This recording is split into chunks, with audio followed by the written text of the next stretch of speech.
Welcome, everybody. We are back for the Free Speech Forward podcast, and we have an episode that I think is going to be a really fascinating one today because I know on the show we generally talk about speech and the importance of expression in terms of controversial ideas and why it is so important to have free speech in order to really think through some of the ideas that challenge us the most. And we're definitely going to be doing that on this show and also talking about speech in terms of expression more broadly, because we have Josh on the show here today who can talk to us across a range of fields. So this one's going to be a really fascinating one. And I'll let Chris here do the official introduction and we'll get started with the conversation.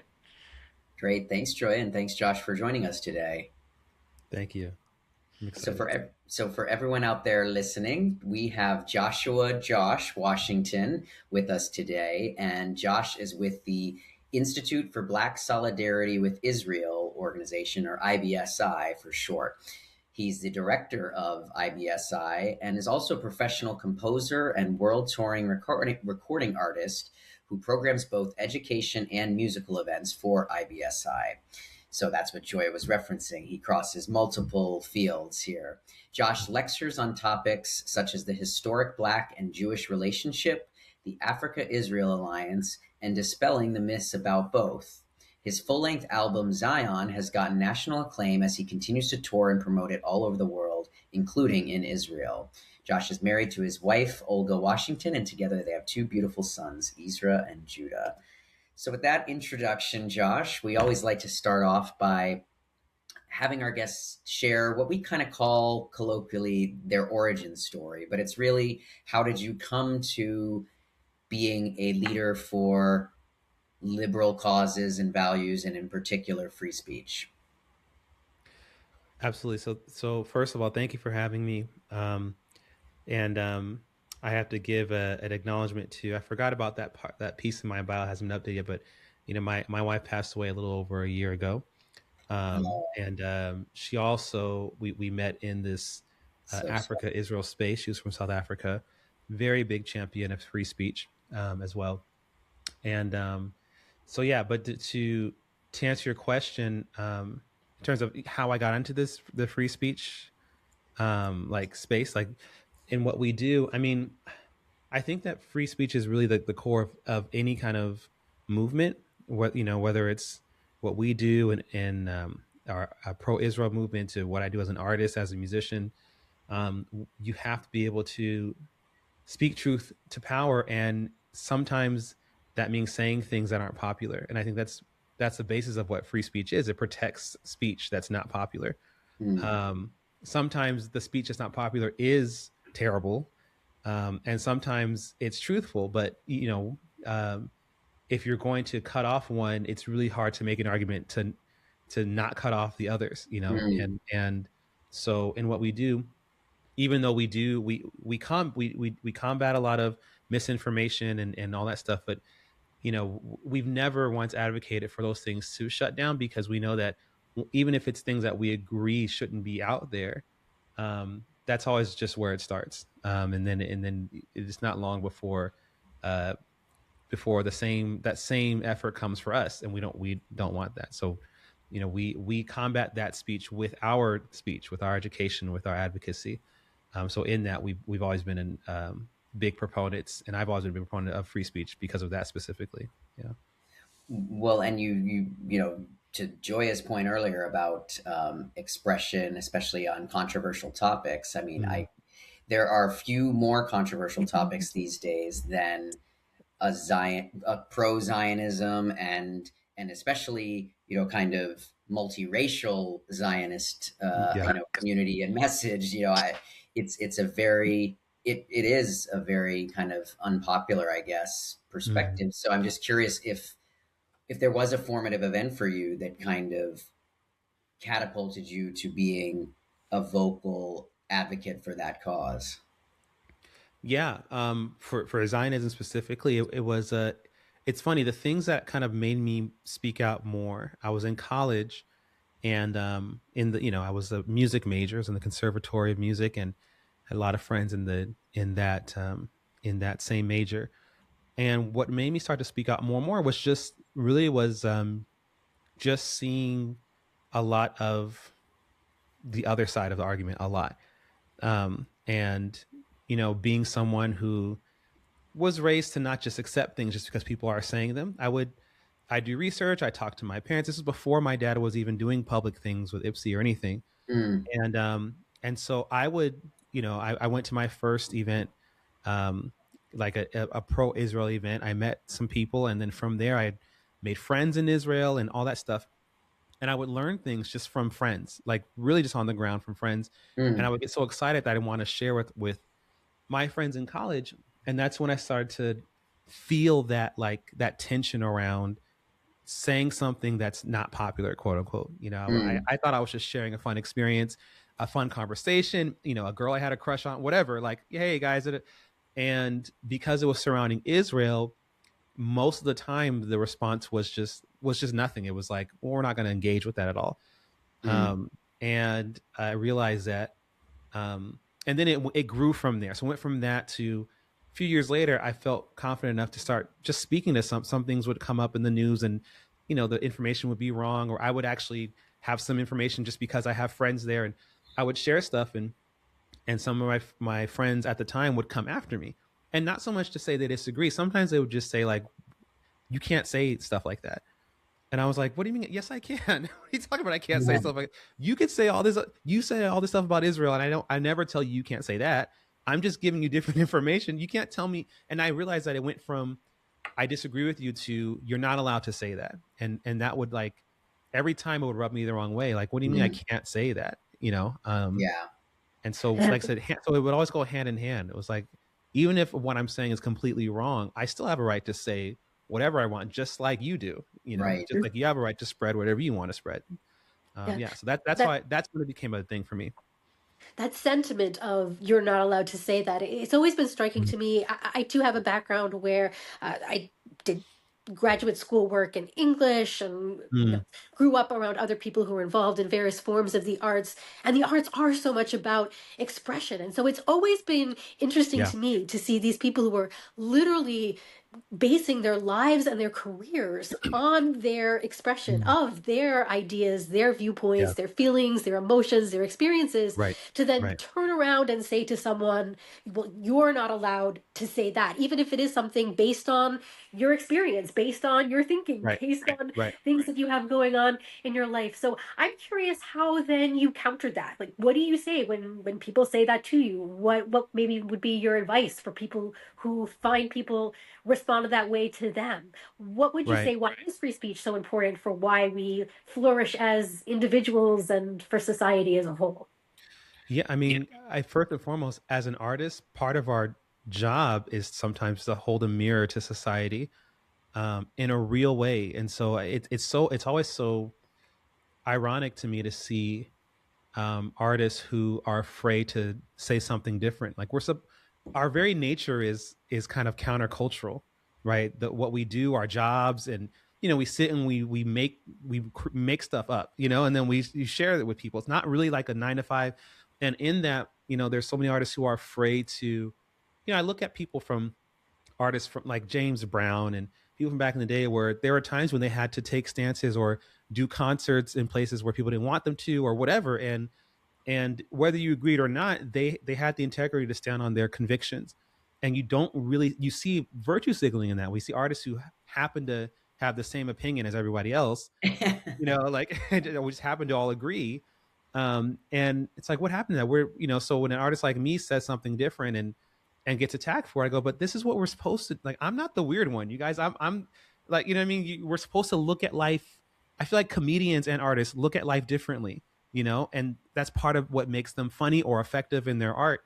But we're afraid to, even if it's a personal experience. And that's the thing that's so scary, is that I know a lot of Israeli artists, some who are outspoken and some who they try their best not even to let people know they're Israeli, and they try to exist in the Mm, music space, and that's not fair. I mean, I'm like, that's just, you shouldn't have to live your life, like that. That's your identity, and now, your speech at that point, now it's connected to who you are. You can't even be who you are anymore, or express what you want, or just write a song about your life in Israel, or just some love that you had or something, because you'll be connected to Israel, and now you have to give an account for all this stuff. And um, it's tough. And my advice, honestly, to artists would be there are a lot more of us who are like minded than you would think. And I have my own ecosystem over this past decade of incredible artists who have found like a safe space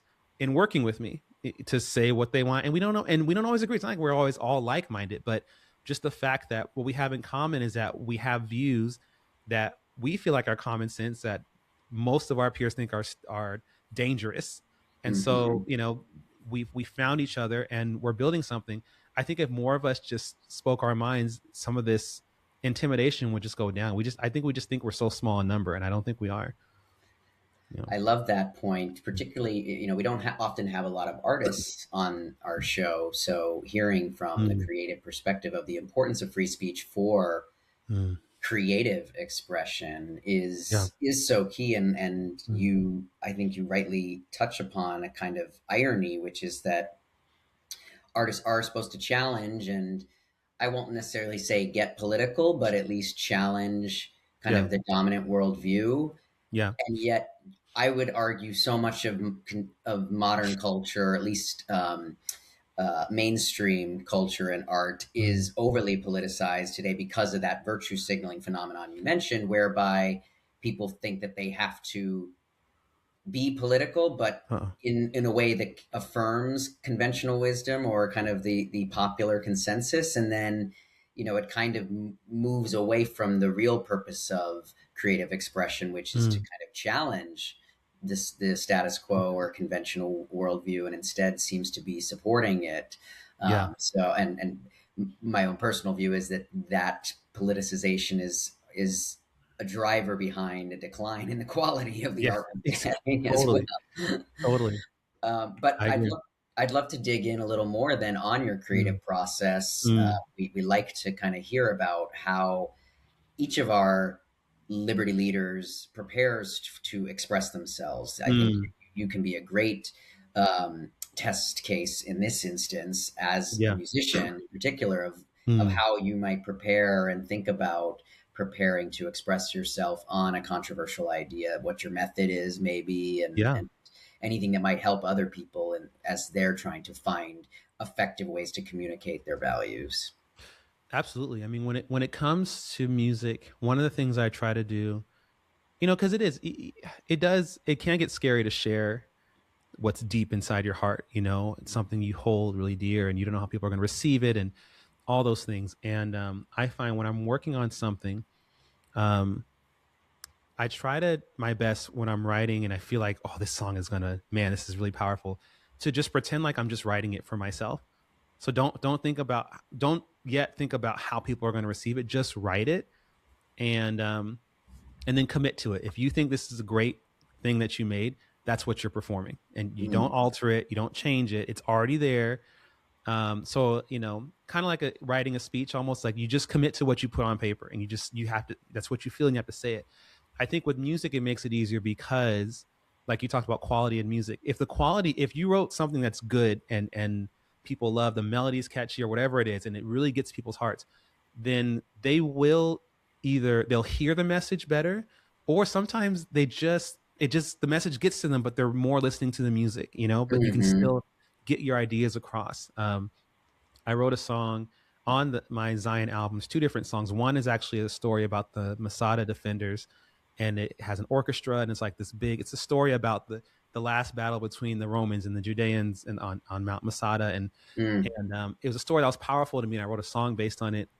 And then there's another song I wrote that goes through that talks about different issues. And one of the issues is I talk about the Black community, and I talk about how for us, how the abortion issue has really decimated our numbers, and historically, and in the song, it's not a speech in the song. It's just a couple of lines in the song that kind of talks about, us kind of breaking out of those things that have been chained or like set up around us. I've never had any pushback from that song. Now, I've posted things about my views on that before, all kinds of pushback. But in the song, some of the people who push back on me when I talk about it love that song. You know what I mean? And so it's with art, you really can. I think people get in their heads a lot about what if they hear this, but you're not thinking about what they actually are getting. They're getting the whole package, and sometimes when you give it to them like that, they can receive it better. So Mm. yeah, you have it has to be, so you have to commit to it.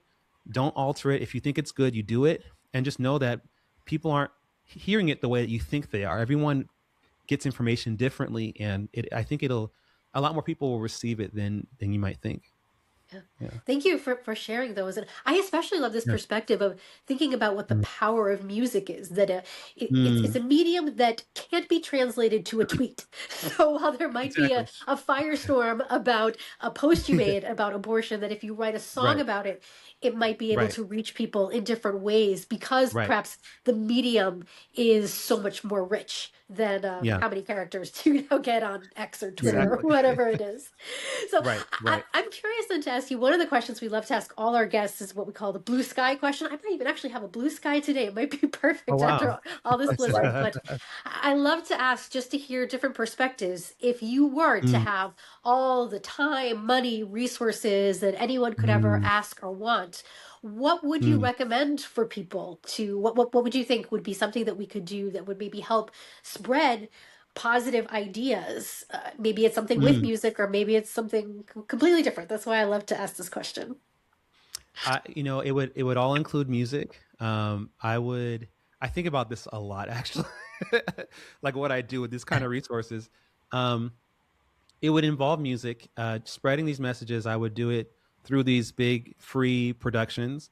Full, my background. I grew up in church. I went to school for orchestration, so it would be like a full production, full orchestra, full band, singers, even choreography, everything, and it would be, and it would just be all over the place. Would host different artists from different parts of the world and everything, like basically festivals, with like-minded individuals in terms of free speech, and also yeah, with messages that don't get out there usually, that artists are too afraid to get out, giving them a huge platform to just fully be themselves, and actually spread these messages that I think help people. Yeah, and just basically bankrolling anyone who's doing that, and especially like that's what I do. And then I also would do it myself. I'd be one of the performers everywhere. I would do something on some stage, and then at the same time have education in there. So it'd be like a lot of music, and it would be some key people to just engage with people and talk to them. I think that'd be great. I like that kind of like an integrated, multi-dimensional kind of experience, or Exactly. immersive experience. That's awesome. And Absolutely. a follow-up question I had actually to that was just Mm. if you have found, you did mention earlier about just even once one person speaks up, other artists will gravitate towards you with Yeah. shared views. But if you have found other modes of getting artists to kind of express themselves fully and honestly that Mm. that are effective, and maybe it is just providing us a safe space, for lack of a Yeah. better term, Yeah. where Yeah. they feel that they have kind of kindred spirits, or is there Mm. other things you've seen or done that have been effective to draw people's kind of authenticity out? I've over the years I found that I've one of my gifts is seeing people exactly where they are, and like translating that to like plugging them into something that kind of broadens their potential. Like I like doing that in terms of Mm. in the artist space. And one of the things that I like to do is if I am watching someone perform, there's usually indicators. Is there something small they say or something where you go, what, I think this person, I think this person's actually a Zionist, or I think this person actually, but they were afraid to say all of it. They just said, oh, this song's about, this, and they do it. So I come Yeah. up to them and I say, hey, I loved that song, by the way, tell me more about it. And then that usually opens up a whole thing where they kind of share this, and I go, yeah, well, by the way, I totally agree with you, and I think you should definitely talk about that more. So really, it's been the relationships over the years, identifying those people. Um, you can tell pretty quickly in a friendship, in a relationship, which way they're going, just by having a simple human conversation, not even politics, just talking human and talking about their lives, and then yeah, so more than just speaking out publicly, but like in a conversation, me sharing a little bit more and seeing what their reaction is, and where the Right. conversation goes from there.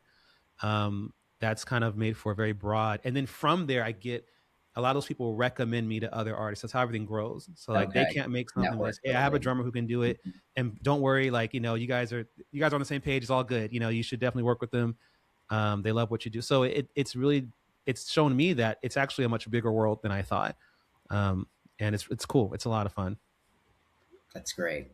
Well, Mm, we were about out of time, but we always like to end on kind of just a more general advice, if any, that you have for people who mm, are looking to find their voice, stand up and mm, speak out for free speech and mm. liberal values more broadly. Yeah. Anything you can draw on in your own experience. With anything, my advice would be to just start. So if you like to write, I know that we live in an age where you feel like you have to have a certain number of followers, or I have to really build my page first. And I'm always a trial and error guy. You just start something, you just do it. I put on shows where it was a Mm, flop and 10 people came out, but you know what? I did it, and I where I am now is in a much different place. But if I hadn't started there, I wouldn't be here. So if it's writing, if it's speaking, if it's just doing something in your home and starting from there and recording it and posting it, just start, like, set a date for something and just work backwards. Okay, this is when I'm going to do whatever it is. I have 2 months to plan this, and just force yourself, even if you're not all the way ready, if things aren't, do it, commit yourself to it. Because people need your voice, and people care less about the quality of video and this, that, and the other. Like, they people are starved for more champions of free speech. To be honest, like, it really is a breath of fresh air. So yeah, if you really feel in your heart to do it, then tomorrow morning, get started, do it. Yeah. I love that. Well, thank you Mm, for being a breath of fresh air for free speech, and we kind of honor your wife, who you said also was your late wife, in this, and thank you. appreciate all your efforts at IBSI to stand up for a unpopular view, but one that is necessary in our world. So thank you for Mm, your time and for joining us today. thank you so much. Thank you for And having me here. And as always, you can find us, everyone, every 2 weeks at the Free Speech Forward under our co-sponsoring organization, Institute for Liberal Values, Dissidents podcast channel on all major podcast forums. So we'll see you in 2 weeks. Thanks for your time.